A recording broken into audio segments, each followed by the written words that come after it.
I want to echo what Hillary said about the Rockefeller Foundation. We've been for the Rockefeller family. We've been unusually lucky because when I was a boy in Arkansas, I was once summoned to Governor Winthrop Rockefeller's place on Pettigene Mountain. He was quite a war hero, and you can see a beautiful portrait of him in here in his World War II uniform. Went in a private, came out a major with a chest full of medals. And he had a friend from Arkansas. He came down there, he liked it, he bought a mountain.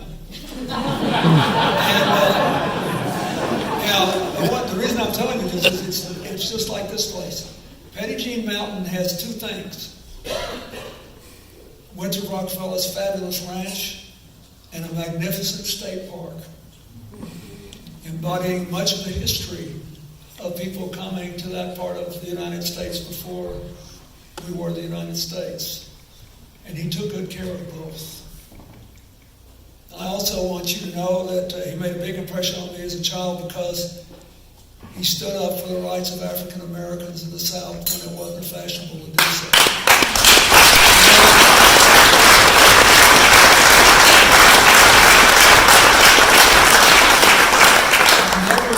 Anywhere, but I know it to be true because I know 5 people who were there. We had a standoff between pretty militant far-right factions and pretty angry African Americans in the late 60s in the Mississippi Delta, which has the highest percentage of blacks in Arkansas. And there was real risk of shooting, and the state police showed up and established a cordon, and Winthrop Rockefeller came up, got out of his car, and disregarded all of his advice and walked out in the middle of what was a free fire zone. And he told them, he went over to the other people, he said, put your guns down. You will destroy this state, you will destroy everything I've tried to build. People will think we were defined by Little Rock Central High School. This is not going to happen. Put your guns down. He could have been shot both ways. And he did it. And I want every member of his family to know, wherever else you ever hear about him, true or false, that happened.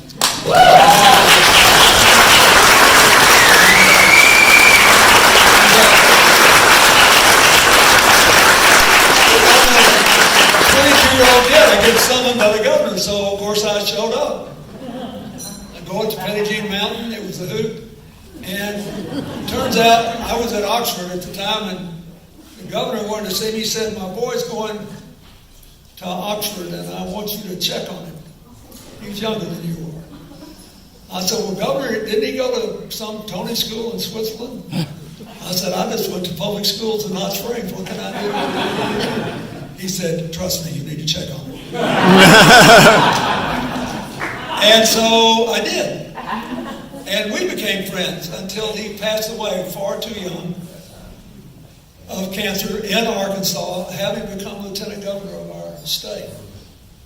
But that night, I met Winthrop Rockefeller. His son took me off the mountain, and we drove to Little Rock, and I got my first tour of the governor's mansion, where we would live for 12 years. And when I was the governor, Hillary and I became friends with Jay Rockefeller and his entire family, and worked with him on many things. And when I became president, they worked together in our first effort to get universal health care for everyone.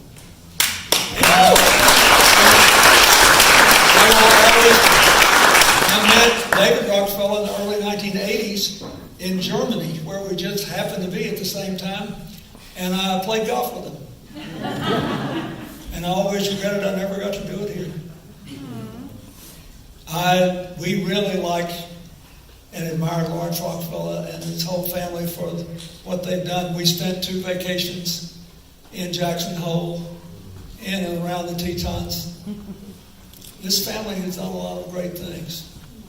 And everybody knows that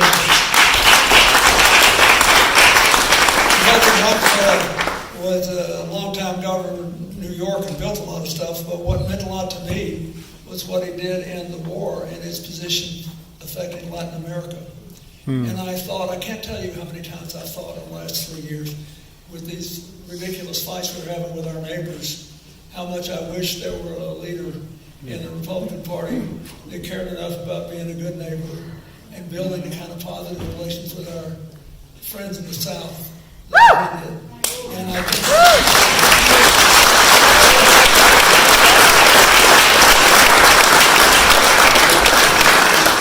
and as I told her daughter tonight, I still remember the last conversation I ever had with Happy Rockefeller.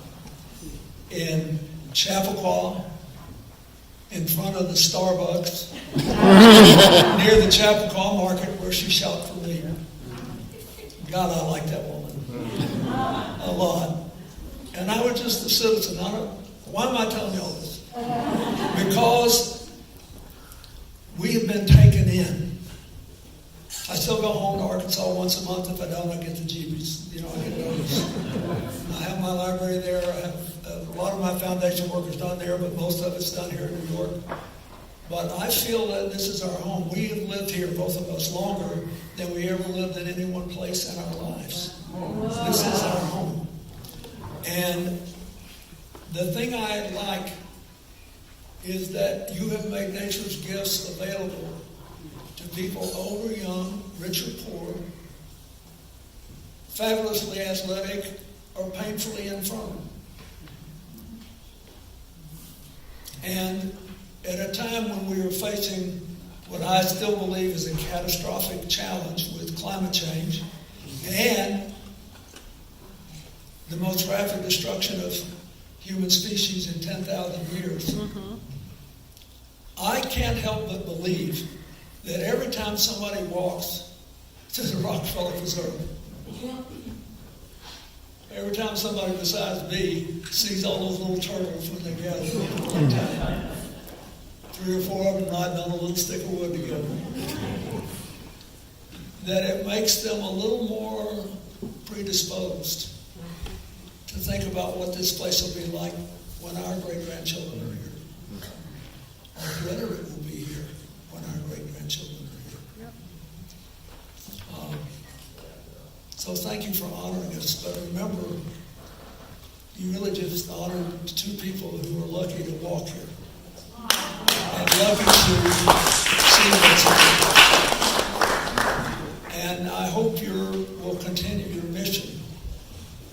And if there is evidence